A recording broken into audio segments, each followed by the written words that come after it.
Un truc aussi qui me questionne, c'est la figure noire qui revient souvent quand on parle des Noirs en islam, c'est Bilal. C'est celui qui faisait l'appel à la prière à l'époque du prophète. D'ailleurs, beaucoup de convertis noirs choisissent son prénom. Qu'est-ce que tu penses de ça, toi? Non, mais tu vois ça, c'est du n'importe quoi, ça. C'est du n'importe quoi. Quand on regarde aujourd'hui, la moitié des compagnons presque qui étaient avec le prophète, c'était des Noirs. Et je dis, il y a un frère là du Soudan qui a fait un livre là-dessus, qui s'appelle L'identité des musulmans noirs. Il y a un autre frère, Imam Daoud Walid, l'imam de Détroit, qui a fait un livre dessus. Il y a un autre frère qui s'appelle Mustafa Briggs, qui a fait un livre carrément qui s'appelle Beyond Bilal, au-delà de Bilal. Ça veut dire, ne résumez pas l'islam à Bilal.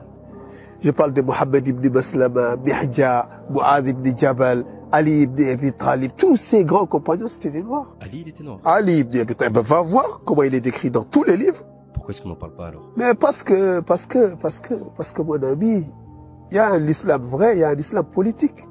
Mais Ali ne se définit pas comme noir, il se définit comme musulman. Mais aujourd'hui, on est obligé de passer par là pour reconquérir tellement les Noirs, ils ont été rabaissés, pour leur dire attention, on vous a menti pendant des siècles. Mais le but, c'est pas de s'arrêter à Ali le Noir. Le but, c'est de dépasser ça. Voilà. Parce qu'Ali ne s'est jamais défini comme un noir, il se définit comme un musulman. Voilà. Ça, c'est une couleur de peau. J'ai donné plusieurs exemples. Attends, je vais te les lire. Peut-être que, Inch'Allah, les plus grands savants de la Mecque, comme le plus grand moufti, c'était des Noirs. La famille des prophètes, la majeure partie d'entre eux, c'était des Noirs. Eh ben, je vais te les lire. Regarde ici, là. Ata ibn Abi Rabah, l'un des plus grands mouftis de la Mecque au temps d'Othman ibn Affan, c'était des Noirs. Oussama ibn Zayd, Zayd ibn Haritha, le seul compagnon nommé en nom propre dans le Coran, dans Surat al-Ahzab, c'est un Noir. Ja'far al-Sadiq, il avait une femme berbère qui s'appelait Halima. Moussa al-Kadhib, il avait une femme libyenne du Nord, Sabika. Ali al-Rida, tous ces gens-là. Pourtant, c'est des imams chiites, mais quand tu vas chez les chiites, ils sont peints en blanc avec des trucs verts. C'est faux. C'est faux. C'est faux. Je sais pas si tu comprends. Mais voilà, si vous avez le temps, vous allez dans la page 80, 81. Sinon, il y a un frère du Soudan qui a fait un grand livre sur tous ces grands compagnons noirs. Mohammed ibn Maslama, les chevaliers du prophète. Tout ça, c'était des noirs. Voilà.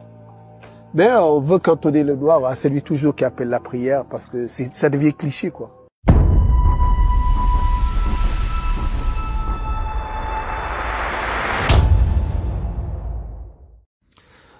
Dans le cercle, on parle assez régulièrement du fait que les Noirs musulmans ont un complexe d'infériorité à l'égard des Arabes, comme les Noirs chrétiens ont un complexe d'infériorité à l'égard des Blancs.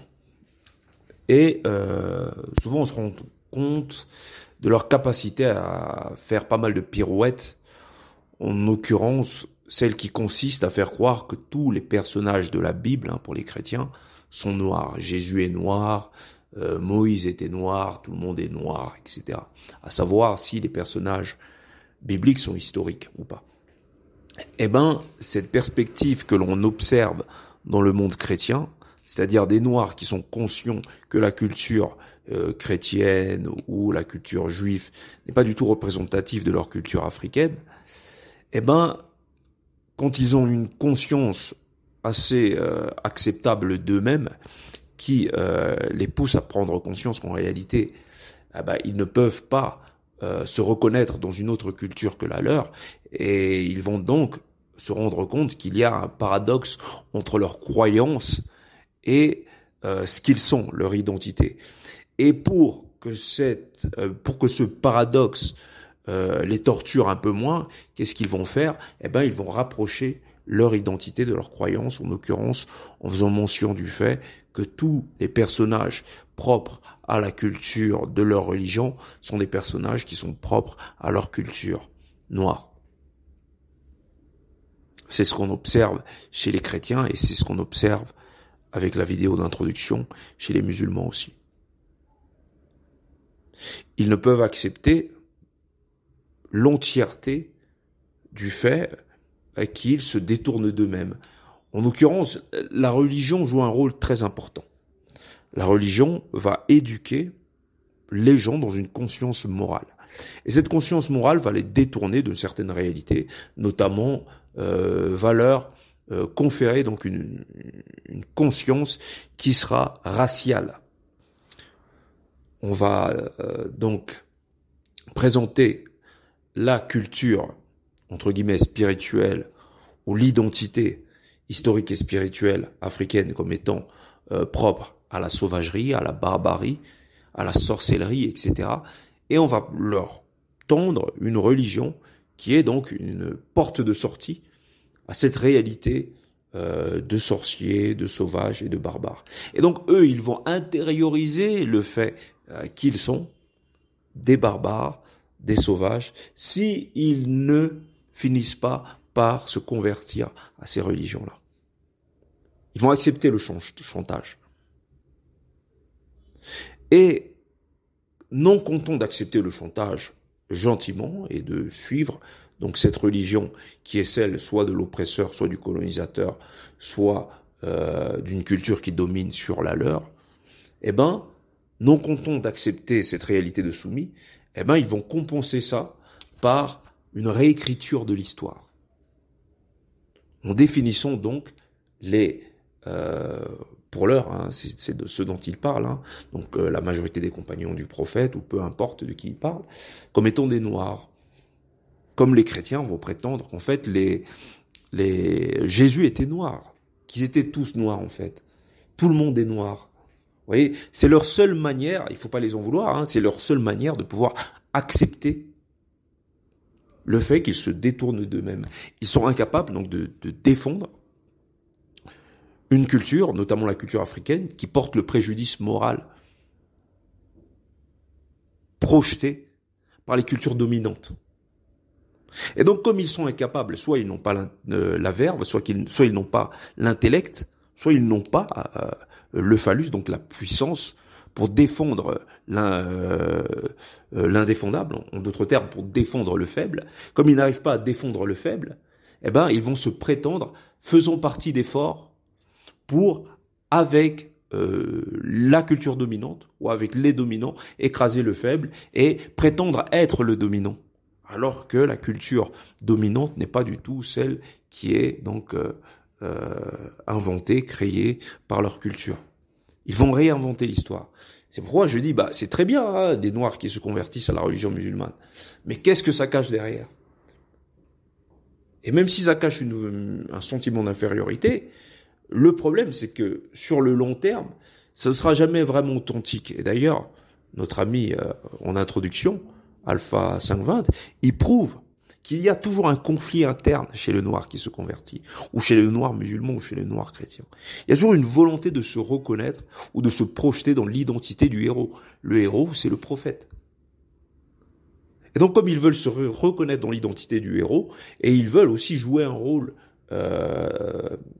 valable, un rôle chevaleresque, hein, quelque chose qui est plus vendeur que Bilal, l'esclave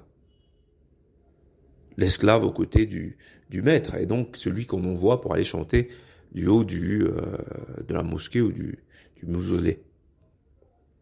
Donc comme ils veulent être au-dessus de ça, comme ils ne se reconnaissent pas, ils comprennent très bien que l'image de Bilal va les conférer une identité de soumis à travers donc la culture d'esclaves.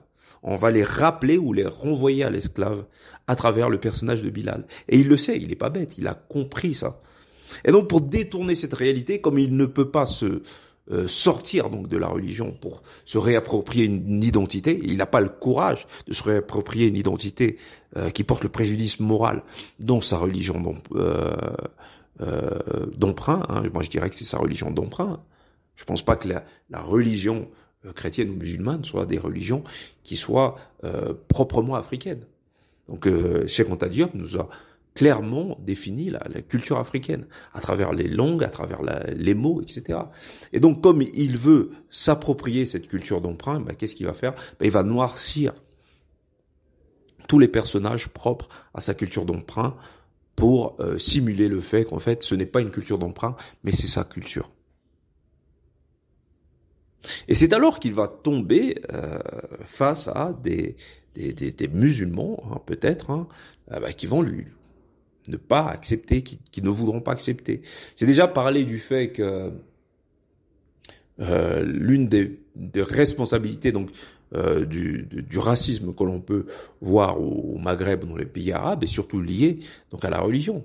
C'est que dans ces religions-là, l'homme noir est perçu comme l'esclave, à travers notamment des personnages comme Bilal. Et donc, on refuse de voir en lui un personnage qui a une certaine forme de singularité ou de supériorité, puisqu'il n'est qu'un esclave. On a encore ce regard porté sur l'esclave, ce regard de hauteur, ce complexe de supériorité à l'égard du noir, cristallisé par le personnage de Bilal. Et donc, comme il ne veut pas accepter ça, notre ami Alpha 520, mais qu'est-ce qu'il va faire? Il va dire que c'est du n'importe quoi. Il va faire dans le déni. Comme le chrétien va être dans le déni à travers donc la vision de Jésus. Donc il va essayer de réinventer l'histoire, et donc il va s'agripper à toute théorie qui l'emmène à croire qu'en fait Jésus était noir.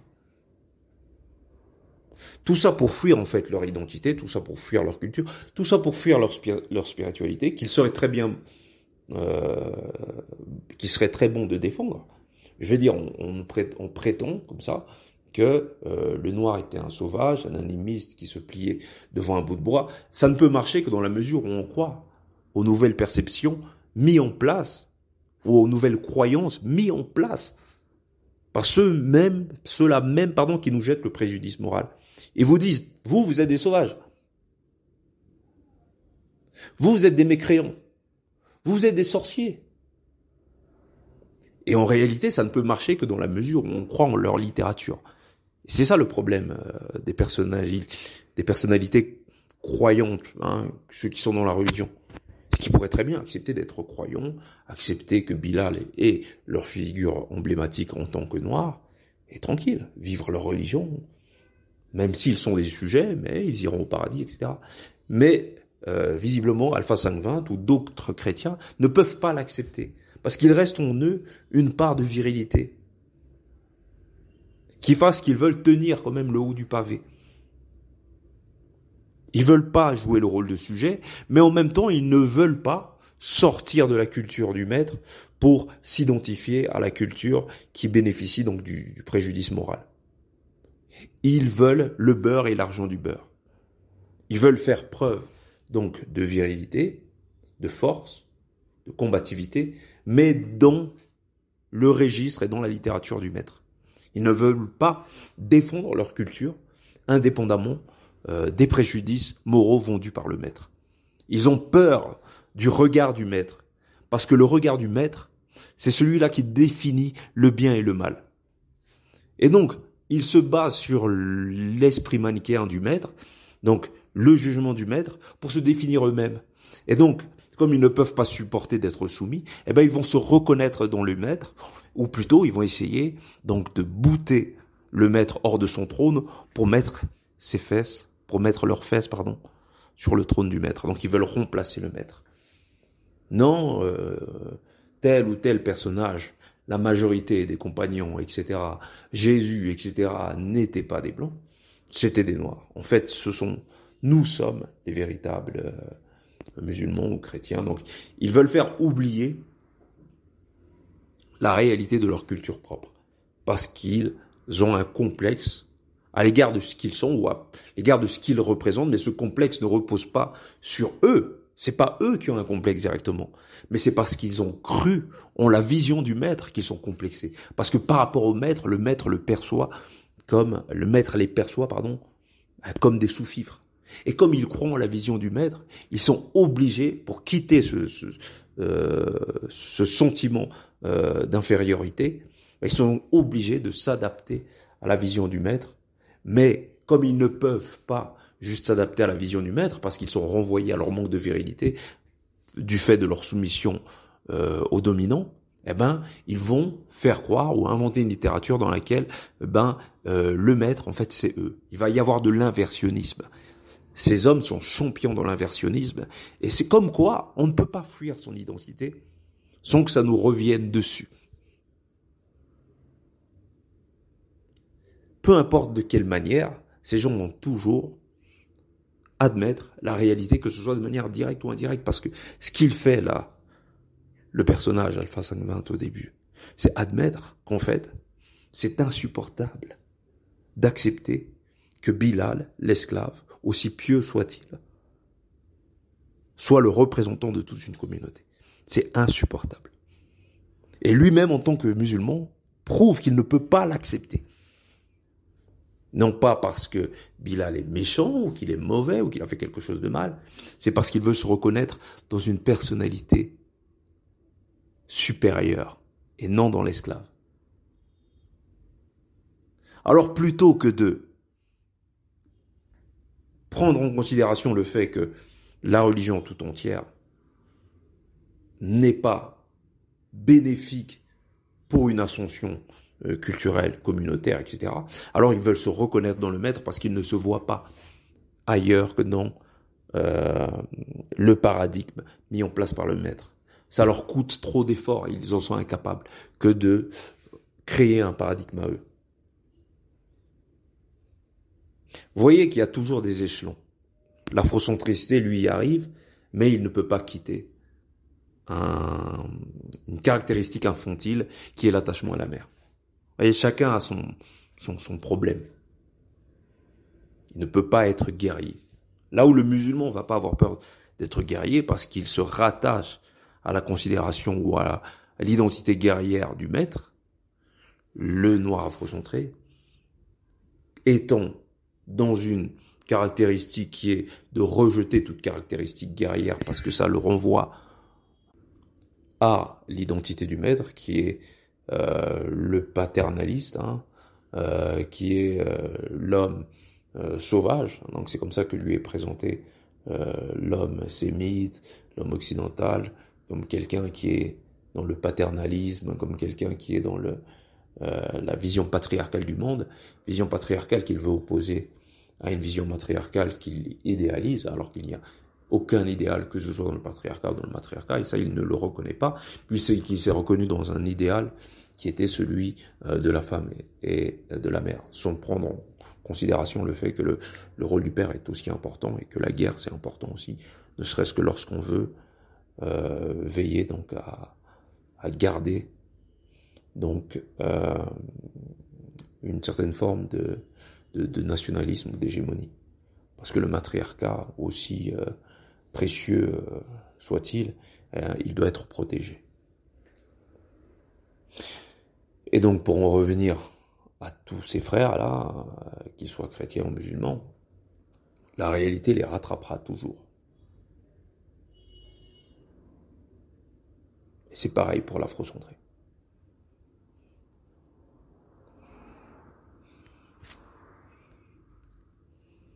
I'm tired of this church. Oh, that's a beautiful.